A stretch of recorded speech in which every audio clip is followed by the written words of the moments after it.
Salut et bienvenue dans ce troisième épisode d'un gars qui marche et qui écrit. À nouveau, merci pour vos retours. Voilà, ça fait plaisir. J'ai lancé ça un peu sans attente et de commencer à avoir des gens qui se prennent au jeu et qui me font des retours sur le format et qui me disent qu'ils aiment bien. Franchement, c'est vraiment cool.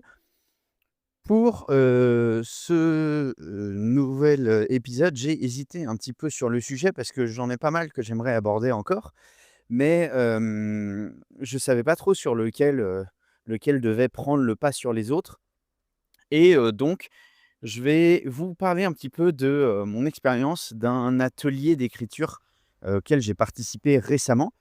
C'était le premier. J'essaie de en même temps de me souvenir, mais de mémoire, c'est le premier atelier d'écriture auquel je participais. En tout cas, c'était ma première participation à celui-là, hem et ça faisait un petit moment que je voulais y participer. Pour, tout vous dire, ma femme, y participe très régulièrement. C'est, quelque chose qu'on a, dans notre ville, en physique et tout ça et du coup, comme ma femme y va et bien, je garde ma fille et donc là, bah, comme c'était, les vacances et puis qu'il y en avait, 2 l'un à la suite de l'autre et bien, on a alterné et donc j'ai pu enfin participer à cet atelier d'écriture. Hem, C'était très cool, très franchement, c'était très cool. Ça se passe dans, un petit, coffee shop qui fait aussi un peu office de, pas vraiment librairie, mais un peu bibliothèque et cetera. Donc c'était sympa. Tout le monde, pendant la soirée, était évidemment hyper sympa et je vais vous raconter un petit peu comment ça s'est déroulé. Donc d'abord, on avait rendez-vous à 18h30, et ensuite, quand tout le monde était arrivé et bien, la jeune fille qui organise, ces ateliers et bien, nous a, donné le thème.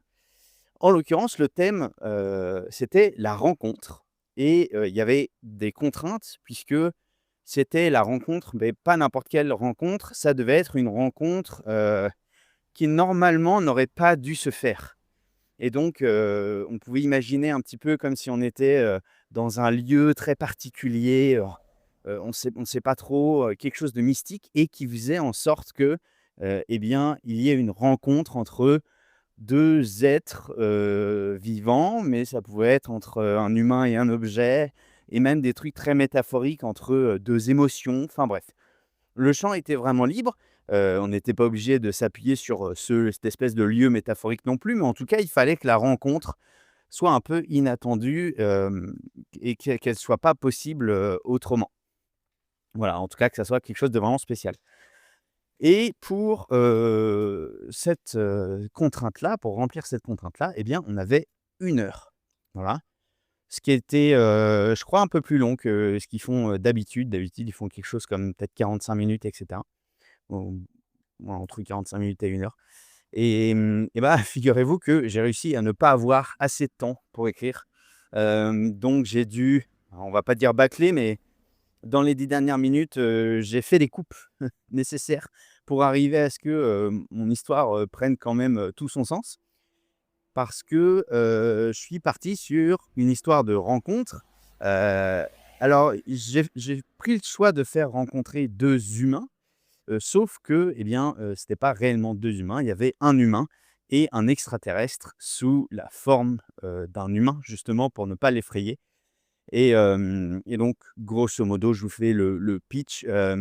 C'est un ancien astronaute qui a vu sa, station spatiale être, détruite, anéantie par, eh bien, un débris spatial et donc pour lui, il était mort. Il a vu ses derniers instants et en fait, il a été récupéré par des extraterrestres qui en ont appris un peu plus sur lui et heu et donc, ils ont réussi à retrouver la planète Terre grâce à, bah, la trajectoire, de, la station spatiale qu'ils ont pu découvrir, grâce, à lui, sa mémoire qui, grâce à une technologie, ils ont réussi à, extraire, on va dire, des choses de sa tête et donc ils ont retrouvé, les humains et la finalité, c'est qu'ils lui demandent, de devenir leur porte-parole pour, eh bien, unifier ces 2 peuples. Parce qu'ils voient bien que si on approche les humains en tant qu'extraterrestres comme ça, de but en blanc, il va y avoir des problèmes et donc En fait, ils partagent une partie de leur mémoire en tant que peuple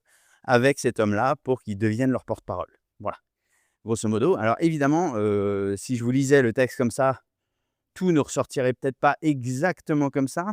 J'ai choisi aussi d'avoir un lieu, pas vraiment métaphorique, mais un lieu, très, technologique, mais qui mimique en fait une forêt. Puisque, eh bien, pour prendre contact avec cet homme, ils reconstruisent une forêt comme ils ont pu en apercevoir sur terre, mais c'est une forêt qui a pas vraiment de sens. C'est comme si on avait agrégé les forêts de tous nos climats un peu différents sur terre. Donc il y a des arbres qui ne vont pas ensemble, des animaux qui ne vont pas ensemble non plus et cetera. Mais c'était pour, eh bien, lui donner l'impression qu'il était sur terre ou en tout cas dans un endroit familier. Bref.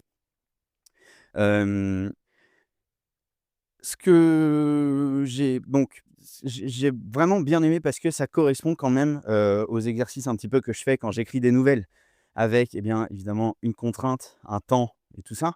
Hem et en même temps, bah, l'enjeu de justement faire quelque chose sur un temps très limité, ça reste un enjeu qui est pas évident parce que j'ai tendance à vouloir, écrire, écrire et donner du contexte pour qu'on comprenne bien et qu'en même temps, ça donne qu'il y ait quand même un lore un petit peu, un minimum complexe et donc déjà, c'est pas toujours, évident à faire sur une nouvelle, de plusieurs milliers de mots, mais sur, voilà, l'équivalent d'une heure d'écriture.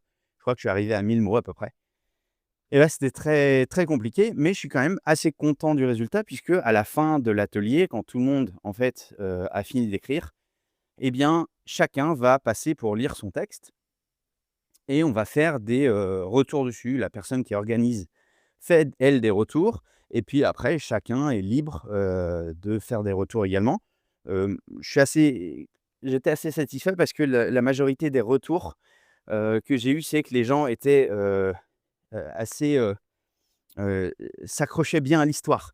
Ils m'ont dit qu'ils en perdaient pas une miette et que, c'était à la fois hyper compréhensible, qu'il y avait beaucoup d'infos, mais que c'était pas trop non plus et qu'en même temps, bah, l'intrigue et tout ça les avait bien accrochés. Et ça, très honnêtement, c'était, je pense le meilleur retour qu'on pouvait me faire. Hem Et d'ailleurs, c'est, un petit peu alors, je vais pas dire le point, négatif, mais c'est un petit peu ce qui, moi, m'a entre guillemets, je vais dire choqué, mais c'est pas vraiment choqué, mais surpris. C'est qu'il y a beaucoup de gens dans ces ateliers d'écriture et je l'ai vu aussi récemment en discutant avec, bah, d'autres, écrivains, écrivaines, amateurs, amatrices. Hem, c'est que beaucoup de gens se cachent derrière un style qui est parfois soit très imagé, mais surtout très verbeux avec beaucoup de mots compliqués et cetera. Hem et qui au final, en fait, ils ont parfois un style qui pourrait très bien donner en poésie avec une licence poétique, et tout ça, où on ne cherche pas forcément le sens derrière la phrase, mais la phrase peut être jolie. Sauf que quand on essaye d'écrire une histoire et ben, en fait, le style, pour moi en tout cas, il doit être au service de l'histoire. Si on a un très beau style, mais qu'on ne comprend pas, ce que ça veut dire, eh bien, on va jamais tenir quelqu'un pendant 300 pages, voire plus. Et je l'ai vu pas mal de fois, notamment quand on fait des retours à quelqu'un sur un texte.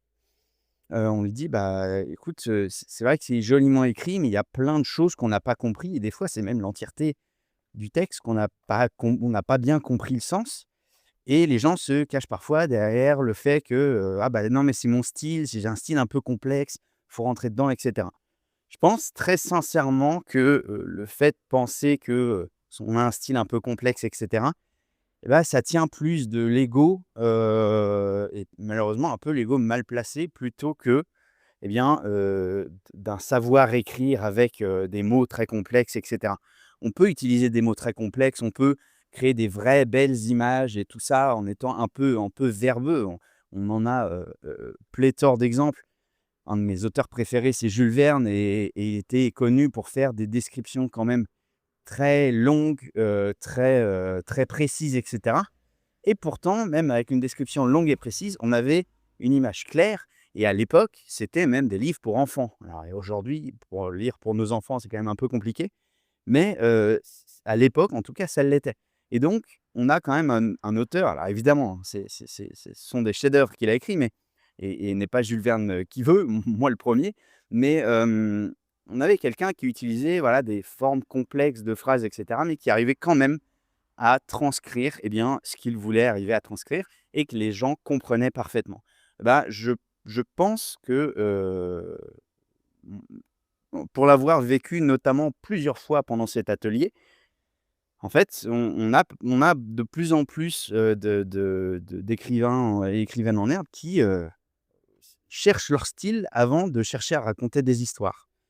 Et alors je vais essayer de pas émettre de jugement, mais en tout cas, moi, c'est pas comme ça que, je vois l'écriture et je pense que ça peut vraiment nuire, notamment, pour celles et ceux qui voudraient vraiment en faire un métier, de faire passer le style avant l'histoire. Voilà et donc c'était un petit retour parce que voilà, on a eu, je pense sur, 10 ou 11 participants, on en a au moins 4 ou 5 où les retours ça a été, bah, en fait, c'était joli, c'était bien raconté et tout, mais on n'a pas compris ça et on n'a pas compris ça et on est passé complètement à côté de cette idée-là. Imaginez si on passe à côté, de l'idée principale d'un texte qui, fait moins de 500 mots, à côté de combien d'idées on pourrait passer, sur un livre qui fait plusieurs centaines de pages. Voilà, mais donc je trouvais ça dommage pour ces gens et encore plus pour celles et ceux qui, bah, ne prenaient pas trop la critique, ou en tout cas ne prenaient pas trop le retour et qui pensent simplement que c'est, leur style à eux et tout ça. Voilà. Après je peux me tromper évidemment, ce n'est que mon avis. En tout cas, l'atelier était très cool. C'est à peu près certain que j'essaierai de participer à d'autres ateliers parce que, bah, ouais, comme je disais, ça ressemble beaucoup à, ma méthode d'écriture où, bah, pour celles et ceux qui n'auraient pas, écouté le premier épisode, j'écris à peu près une nouvelle par mois, en suivant des concours de nouvelles, justement pour me donner une contrainte, un thème et cetera et puis moi, j'essaye de faire rentrer un petit peu les idées, d'intrigue et d'histoire que j'ai dans ces contraintes-là et puis ce que je trouve surtout intéressant, c'est que, eh bien, on est obligé, entre guillemets, en tout cas, quelqu'un va lire notre texte. Soit on va le lire nous-mêmes, quelqu'un va le lire, on va le partager et donc avoir des retours et ça, je trouve que c'est super, super intéressant pour quelqu'un qui débute ou même pas forcément d'abord, mais